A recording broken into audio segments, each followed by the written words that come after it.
அடுத்த முறையில் இந்த நிகழ்ச்சியில் கலந்து கொண்டிருக்கும் முன்னிலை வைத்திருக்கும் ஆணையர் அவர்களே, துணைமையர் அவர்களே, மாவட்ட உறுப்பினர் அவர்களே, மாநகராட்சி அதிகாரி அவர்களே, பத்திரிகையாளர் நண்பர்களே, உங்கள் அனைவரும் வணக்கம். பல்வேறு கட்டத்தில் நடந்த மாநகராட்சி வளர்ச்சி பாதையை நோக்கி மாநகராட்சி கொஞ்சம் அமைதி ஐம்பது பேசுங்க, உங்கள் டைம் வருகிறார். பல்வேறு நடவடிக்கை எடுத்து மாநகராட்சி வளர்ச்சியை எடுத்து போய், அதாவது வரலாற்று சிறப்புமிக்க, அதாவது வரலாறு அப்படின்னா அந்த வரலாறு மீட் பண்ணுறதுக்கு பின்னாடி அதுக்கு மேலே செஞ்சால் தான் வர முடியும். பல்வேறு நடவடிக்கை எடுத்து ஒரு 50 வருஷம் கட்டமைப்பு வரலாற்று சிறப்புமிக்க நிறைய பண்ணியிருக்கோம். சுதந்திர தின முறையில் கொடிய வாய்ப்பு கிடைச்சதுக்கும் அன்றைக்கும் நம்ம சொல்லியிருக்கோம். பல்வேறு நடவடிக்கைக்கு பிறகு குறிப்பாக இந்த மாதம் நடந்தது தான் இந்த கூட்டத்தில் நம்ம விவாதம் பண்ணுவோம். ஒரு சேலஞ்சு வந்துச்சு. நம்ம யாருமே 80 எம்எல்ஏ வரைக்கும் தூத்துக்குடி மாநகராட்சி தண்ணி கொண்டு வரோம். அந்த லைனில் வந்து எதிர்பார்க்குறோமோ டெக்னிக்கல் வர்றது வாடிக்கை தான். வந்தோம்னா அந்த தண்ணிக்கு தட்டுப்பாடு ஒரு 5 நாள் 6 நாள் வர்றது கம்மியாகும்னு சொல்லியிருந்தோம். அதை வச்சு நிறைய இடம் வந்து போகக்கூடிய வந்து பொதுமக்களுக்கு இன்னும் கொஞ்சம் ஏற்கனவே நாங்கள் செயல்பட்டதை விட நானும் ஆணையாளர்களும் அங்கே போய் ஆய்வு நடத்தணும். அதை 2 நாளில் முடிக்கணும்னு திட்டம் போட்டது. பணி 1 நாள் 2 நாள் 4 நாள் தாமதமானாலும் இந்த தண்ணி ஒரு பம்பிங் வந்து லேட் ஆயிடுச்சு. மற்றபடி எந்த குறையும் கிடையாது. ஆற்றுல தண்ணி கிடையாது. அதுலேயும் ஆற்றுக்குள்ளேயும் நம்ம கிட்டத்தட்ட ஒரு 5 கிலோமீட்டர் வரைக்கும் தோண்டி விட்டுருக்கோம். 2023 இதே நிலைமை தான் இருந்தது. அதே நிலைமை இருந்தாலும் தோண்டி விட்டோம். ஒரு 2 மாதம் போகணும். எல்லாமே ஒரு நம்பிக்கை தான். இயற்கை மீது நம்பிக்கை வைக்கும். செப்டம்பர் மாதம் வர்றது செப்டம்பர் அக்டோபருக்குனால நம்ம ஏரியாவில் பருவமழை, அதாவது தசரா முடிஞ்சவரை ஸ்டார்ட் ஆகிருக்கிற நம்பிக்கையில் போயிட்டு இருக்கு. அந்த பணி நடந்து சிறப்பாக 36 டேங்கு டெய்லி தண்ணி வழங்குறத கிட்டத்தட்ட அச்சீவ் பண்ணிட்டோம். ஒரு சில இடத்துல இன்னொன்று பண்ண முடியாது. ஏன்னா ஆடட் ஏரியாவில் நிறைய வீடு வந்துருக்கு. குறிப்பாக 16, 17 நம்மளோட 2ஆம் வார்டு 3ஆவது வார்டு இந்த பகுதியில் வந்து 8 மணிக்கு தண்ணி திறந்தா 10 மணிக்கு அடக்கும். அந்த 8 மணிக்கு திறந்தா கடைசி 1/2 மணி நேரம் வருது, 3/4 மணி நேரம் வருங்கிற பிரச்சனையும் சரி செஞ்சுருக்கோம். ஏன்னா தண்ணி வந்து வேஸ்ட் ஆகிறத குறைக்க போய் தான் இதுக்கு முன்னூற்றி 15 நாள் 7 நாள் 8 நாள் நாங்கள் பதவி ஏற்றோம்னா 7 நாள் இந்த இது போய் அந்த நிர்வாக சீர்கடையெல்லாம் சரி பண்ண போய் தான் தொடர்ந்து 22லேருந்து வந்து இன்று டெய்லி சப்ளை அனைத்து டேங்கையும் நாங்கள் அச்சீவ் பண்ணியிருக்கோம். இது வந்து தொடர்ந்து வரும். எந்த சூழ்நிலை இருந்தாலும் சரி, இதை யாராலையும் மாற்ற முடியாது என்று தெரிஞ்சுக்கொள்கிறேன். அதுபோக மாநகரத்தில் வந்து நம்மளோட ஆணையர் அவர்கள் முதல்ல அந்த மலைக்கு வந்து போனாலே அவங்க தான் பணியாட்டாங்க. ஆனால் அதில் எந்தெந்த இடத்துல வளர்ப்பு பாயிண்ட், அதாவது தண்ணி கட்டுற இடம் தெரியும். அதை நம்ம சரி பண்ணியிருக்கோம். ஒரு உதாரணத்துக்கு ஏடிபி ஸ்கீமில் எக்ஸஸ் வர்றதெல்லாம் திரும்பி நம்ம ஒரு கொடுத்து வேலை செஞ்சுருவோம். அதில் ஒரு 700 மீட்டர் 900 மீட்டர் வேலை செய்யறதுனால நம்மளோட ஆதிபராசக்தி டேங்க் முன்னாடியாக இருக்கட்டும், அந்த அன்னை இந்திரா நகர் பகுதியாக இருக்கட்டும், அந்த பகுதியில் மட்டும் கொஞ்சம் ட்ரெயின் வேலை முடிய வேண்டியிருக்கு. அது 1.5 மாதத்தில் முடிஞ்சால் அந்த லாஸ்ட் டைம் தண்ணி கட்டின இடத்துல இந்த இடம் கட்டாது. அப்படியே வந்துட்டு ரெஸ்ட் ரூம் 16, 17, 18 வார்டு அதுதான் வந்து கலெக்ட் ஆகிற பாயிண்ட். ஒரு பக்கத்தோடைய வந்து காட்டாக்கு வெள்ளம் வருது. ஒரு உதாரணம், எஃப்சியை பின்னாடி வர்ற இடம் செங்கோலத்துலேருந்து வர்ற தண்ணி, கலெக்டர் மட்டும் வர்ற தண்ணி எஃப்சியில் அகலப்படுத்தியாச்சு. தூத்துக்குடியில் 7 கிலோமீட்டர் அகலப்படுத்துகிற பணி நடைபெற்று கொண்டிருக்கிறது. அது வேணுமா வேண்டாமா அப்படிங்கிறது நிறைய டிஸ்கஷனில் போட்டு 2023 வெள்ளத்தில் நம்ம 100 வருஷத்தோட வெள்ளத்தை பார்த்தாச்சு. அதை எப்படி வெளியேற்றிருக்கோம் அப்படின்னா 24 நேரத்தில் 30 வார்டு வெளியேற்றியாச்சு. அடுத்த மறுநாள் வந்து ஒரு 15 வார்டு, கடைசியில் 7 to 10 வார்டு மட்டும் நமக்கு 1 வாரம் இருக்குது. அதான் 16, 17, 18, 1, 2, 3, 4ஆம் வார்டு, 6ஆம் வார்டு. இந்த 8ஆம் வார்டு பகுதியில் காண்பிட்டதுனால அது கொஞ்சம் நமக்கு வந்து செட்டில் பண்ணிச்சு. அதுக்கு தகுந்த ஒர்க் பண்ணி தான் 24 கட்ட விடாமல் ஆகியாச்சு. இப்போ பிஎன்டி காலையை பொறுத்த வரைக்கும் வருகிற காலத்தில் 16, 17, 18 வார்டில் 18 யூஜிபி ஓடியாச்சு. 33 பாதி இருக்குது, 34 பாதி இருக்குது, 48, 49. இந்த பணிகள் வந்து வர டிசம்பர் மாதம், அதாவது அண்டர்கிரவுண்ட் ட்ரைனேஜ் ஓட ஆரம்பிச்சுன்னா அதுவும் எக்ஸ்ட்ரா தண்ணியை வெளியெடுத்து கொண்டு போகும். நம்மளோட யூசேஜ், அதாவது ட்ரைனேஜ் தண்ணியெல்லாம் ஓடையில் போகாமல் அது நேராக எஸ்சிபி பிளான்ட்டுக்கு நம்ம இண்டஸ்ட்ரியல் கொடுக்க போகிறோம். அது வந்து போயிட்டுருக்கோம்.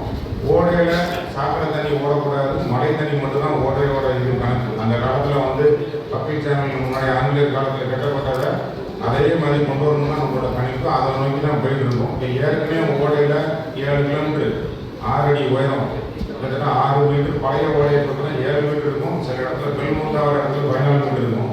இதில் வந்து ஒரு செகண்ட் பார்த்தீங்கன்னா 95,000 கண்ணாடி பாஸ் ஆகிட்டு இருக்கும். நம்ம புதுசாக 6 மீட்டர் அகலப்படுத்தி கேட்டோம்னா இன்னும் அதே மாதிரி 2 லட்சம் வரைக்கும் பாஸ் ஆகும். இது பாஸ் ஆகிறதுல பார்த்தீங்கன்னா 10 சென்டிமீட்டர் வரைக்கும் நம்ம ட்ரையல் பார்த்து தான் சொல்லுவோம். ஏன்னா இயற்கையை நம்ம மிஞ்ச முடியாது.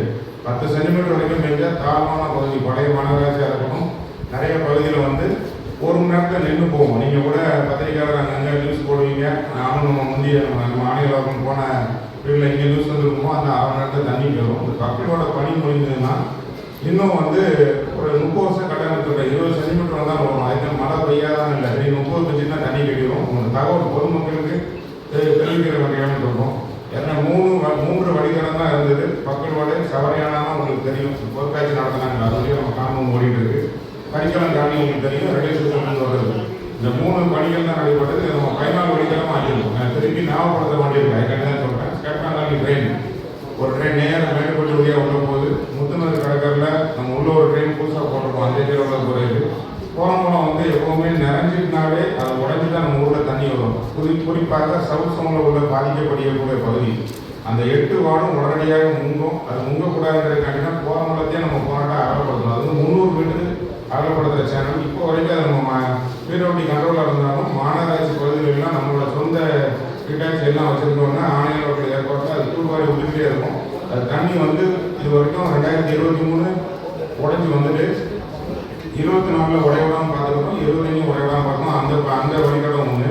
அதுக்கப்புறம் நம்மளோட மேட்டுப்பட்டி அந்த திருவள்ளுவர் அந்த ஏரியாக்காரங்களுக்கு தெரியும், வார்டு நம்பர் 7 அது வழியாக ஒரு லைன் 30 வழியாக ஒரு லைன் புதிய ஏற்படுத்தியிருக்கும். அண்ணமால் காலேஜ் பக்கத்தில் ட்ரெயினர் தண்ணி செல்சியஸ் காலனி அந்த பகுதியில் போகிற ஏற்படுத்திருக்கும். 45B அதாவது இது வந்து ஐவிஎஸோட நம்பர். கலெக்டரேட்லேருந்து வர வெளியிலேருந்து வர தண்ணியை ஒன்று பிசரேஜ் காலேஜ் முன்னேறிய போகுது, இன்னொன்று ஸ்டெர்லைட் முன்னாடி திருப்பினதை நேர பெரியகுளம் உடைய பண்டாரம்பட்டி அப்படி உள்ள வருது. நம்ம திருப்பி பெரியகுளம் உடனே நிலாசிட்டுடைய போகிற கடற்கரையில் வந்து சேர்த்துருக்கோம். அப்புறம் சங்கரப்பூரில் ஒரு ட்ரெயின் போட்டிருக்கோம். அதையும் மீறி ரோட்டில் உள்ள போகிற தண்ணி இங்கிட்டு வந்துடும். அதை சங்கரப்பூரில் போட்டிருக்க ட்ரெயின் வழியாக எடையார் ரோடு வழியாக போய் பெரியகுளம் ரோட்டில் திருப்பி கொண்டு விடுவோம். திருவிக்கான அவர் நம்ம மந்தனமூர்த்தியோட வார்டு. எனக்கு எப்போவுமே எனக்கு வந்து அவர் ஒன்று வீடியோவில் பார்க்கலாம், அவருக்கு பிறகு வச்சுருக்கோம். இன்னும் வீடியோவில் பார்க்கலாம், எந்த குறையும் சொல்ல மாட்டார். அந்த பகுதி தண்ணியை போகிறதுக்காண்டி அது தண்ணிக்குள்ளேயே கிடந்தது. அந்த மக்கள் எனக்கு எல்லாம் ரொம்ப பார்த்தோம். அவங்கள வெளியே கொண்டு வரக்காண்டி பெருமாள் வெளியே ஒரு லைன் கொண்டு வந்திருக்கோம். வெள்ளூரில் அடிஷனலாக ஒரு லைன் இருக்கும். நம்ம மாதாக்கள் பக்கத்தில் பார்த்தீங்கன்னாலே தெரியும். மீனோட கல்லூரி யாருமே சொல்லியாச்சு. இந்த இதெல்லாம் 14 வழி தரும். நல்லா வெள்ளத்துக்கும் ரெடியாக இருக்கும். அது போக நம்ம ஆணையாளர் அவர்கள் துரிதமாக பண்ணணும் அப்படிங்கிறதுக்காண்டி கிட்டத்தட்ட 325 கிலோமீட்டர் இருக்குது, 500 இருக்குது, 600 கிலோமீட்டர் கவர் ட்ரெயினாக இருக்கும். எந்த ஒரு படியால் தூர்வாரம் பணி நடைபெற்று கொண்டிருக்கிறது.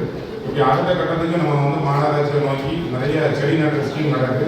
எல்லாம் பசுமையான திட்டமும் சரி, அளவு திட்டம் போயிட்டு இது தொடர்ந்து நடைபெறும். எந்த ஒரு தொந்தரவும் இல்லாமல், ஏன்னா ஆட்சி வந்து மாறாமல் எங்களோட பணி தொடர்ந்து போயிருக்குன்னு தெரிந்து கொண்டு இப்போது மாமன்ற கூட்டம் ஆரம்பிக்கிறோம். அதை நோக்கி ஒரு தீர்மானம் மட்டும் இருக்குது, சிறப்பு தீர்மானம். சில இடத்துல வந்து லேட்டாக வரலாம் சிறப்பில் வந்து சொல்லியிருக்காங்க. கடந்த காலமாக ரொம்ப நாளாக, அதாவது 6 வருஷம் கொரோனா நேரத்தில் கோவில் முகத்தில் சமுதாய நலக்கூடம் கட்டியிருக்காங்க. அதை அன்றைக்கி வந்து தொடக்கம் உள்ள அவங்க வந்து நம்மளோட சானிடரி ஆஃபீஸாக இருந்தது, ஒரு வரி வசூல் இருந்தது. ரொம்ப நாளாக அந்த ஏரியாவுக்கு மக்கள் கேட்டுட்டு இருந்தாங்க.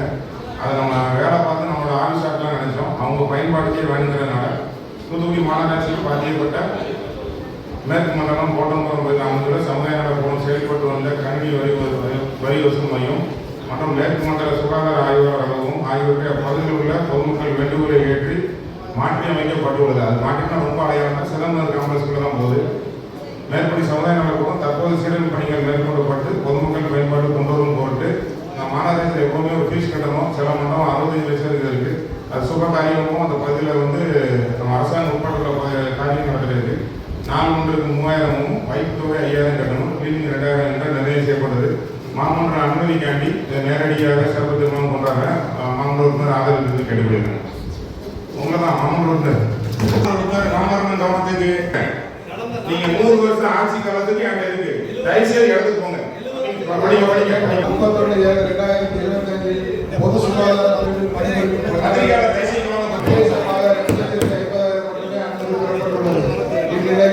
மாநகராட்சியில் பணிபுரியும் மேற்படி பணியாளர்களுக்கு சீருடைக்கான தொகை மற்றும் விமானம் நடத்த தயார், எதை புத்தி நடத்த தயார். இடத்துக்கு உட்காருங்க. அவர் சொன்னாரு அமைச்சர் அவர்கள் இல்லாம திறந்துட்டோம் அப்படிங்காங்க. நல்லா கேட்டுக்கணும். மாண்புமிகு அமைச்சரா இருக்கிற மதன்ராஜ் ₹1 அந்த கார்பரேஷன் கொடுத்துருக்காரா? இந்த மாநகராட்சியில் 10 லட்சம் பேர் இருக்கு. அவங்களோட வரி பணத்தை நாங்கள் ரன் பண்றோம். 10 லட்சம் ரூபாய் வரி பணத்தை ரன் பண்றோம். முன்னாள் சட்ட உறுப்பினர் சமூக அவர்கள் சமூக அவர்கள் எதிர இருக்கு. அதை அடுத்தவங்க பேர்ல பிள்ளை வைக்காதீங்க. என்னங்க இருக்கும்? அதுக்கு அப்பா யாருங்கிறது தெரிஞ்சுக்கோங்க. மாமன்ற உறுப்பினர் தொடர்புடைய எந்த சட்டத்தில் இருக்கு? மாமன்ற உறுப்பினர் தொடர்புடைய எந்த சட்டத்தில் இருக்கு? அமைச்சர் சட்டமன்ற உறுப்பினர் இப்போ எம்எல்ஏ நிதி அவருக்கு வரும். அவர் பேர் மதன்ராஜ் அவருக்கு வரும். அவர் இஷ்டத்துக்கு நீங்க இடத்துக்கு போங்க. ஹலோ ஹலோ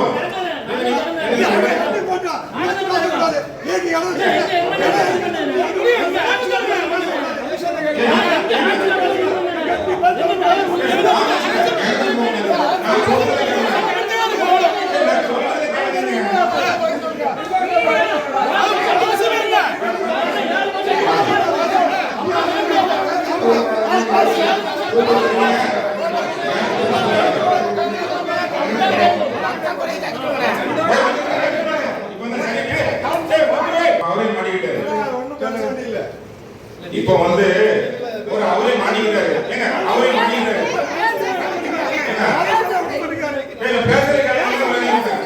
இப்ப அவரே மாட்டிக்கிட்டாரு. இந்த தூத்துக்குடியில உள்ள நிறுவனத்துல எல்லாம் சிஎஸ்ஆர் வாங்குறது என்னையோட பொறுப்பு. நம்ம பார்லிமெண்ட் உறுப்பினர் அவர்கள் மூலியமா வாங்கி முன்னாள் அமைச்சர் அவர்கள் மூலியமா வாங்கியிருக்கோம். அதை போய் தொடர்காங்க. சின்ன தலைவனை புத்தி கிடையாதுன்னு சொல்லுவாங்க. முதல்ல ஒரு கல்லூரி போடுறாங்க கலெக்டர் அமைச்சர் அப்படின்னு. எனக்கு அது தேவையில்லை. நான் இருந்து கடலூர்ல இல்லை அப்பவே அதை அப்புறப்படுத்தி உடம்பு கொடுக்குறேன். அந்த ஏரியாவோட மாமன்றம் கூப்பிடுறாரு. தலைவரை நீங்க வந்து பேர் போடக்கூடாது நீங்க சொன்னீங்களாங்க. எனக்கு அந்த அவசியம் கிடையாது. எவன் பேரையும் மறைக்க நினைக்க மாட்டேன். என் பேரை மறைக்க நினைக்கிறோம் அவனே முடிஞ்சு போயிடுவான்னு சொல்லி முடிச்சிட்டேன். அப்போ அந்த கல்லூரி வந்து அந்த பில்டிங்கை திறந்துடுறாங்க. கனகராஜன் கூப்பிடுறாரு. அந்த இடத்துல வந்து வைக்கக்கூடாது. திருப்பி ஒரு கல்லூரி ரெடி பண்றாங்க.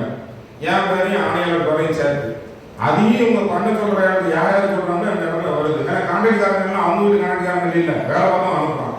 திருப்பி ஒரு கல்லூரி ரெடி பண்றாங்க. கவுன்சிலர் அரசியல் பண்ணுவாங்க. துணை மேயர் சரி அரசியல் இருக்கு. நான் ஆல்ரெடி வச்சிருக்கேன்.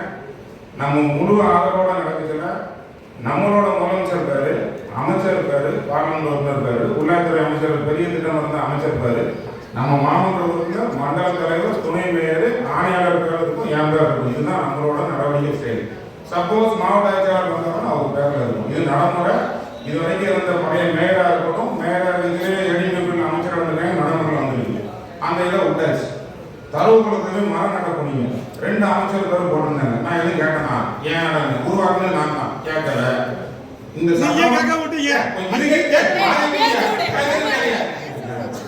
அப்ப வந்து கேட்கல. ஜிம் ஃபேக்டரி ஸ்கூல்ல 30-70 பிள்ளைங்க இருந்தது. அந்த ஹெட்மாஸ்டர் மேல கம்ப்ளைண்ட் ஓப்பன் மைக்ல சொல்றேன். துட்டு வாங்குறாங்க. எலெக்ஷனோட போன் போட்டு சத்தம் பண்ணேன். அவர் உடனே காட்டுறாராம். இதுக்கெல்லாம் நான் பயப்பட மாட்டேன். யாருக்கு என்ன செய்யணும் தெரியும். நீங்க எது கத்துறீங்க?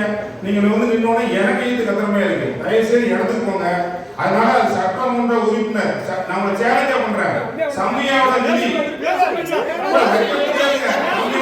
ஆமா அது சமயாவோட நிதி வைக்க முடியாது.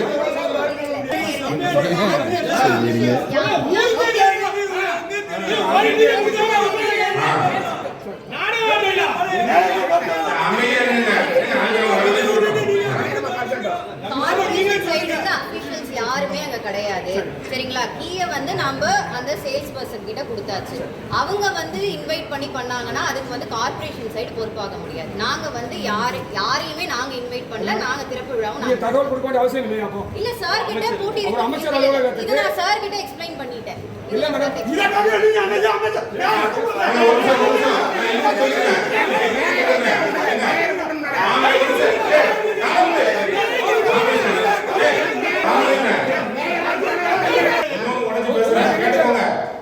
யாரும் எந்த வேலையும் பார்க்கல. அதை வந்து நான் யாரை சொல்றேன்னு தெரியும். அதையும் இந்த நேரத்தை சொல்லிடுறேன். இது வரைக்கும் நாங்க போட்ட திட்டம் தான். இன்னொன்னு விளக்கத்தை சொல்லிடுறேன். இன்னும் 10 வருஷத்துக்கு திட்டம் எழுதி கொடுத்துருக்கேன். எங்களோட முதலமைச்சர் மக்கள் இவருக்கு முதலமைச்சர் தான் இருந்த முதலமைச்சர் திட்டத்தை எழுதி கொடுத்துருக்கேன். இன்னும் 5 பேருக்கு கட்டல.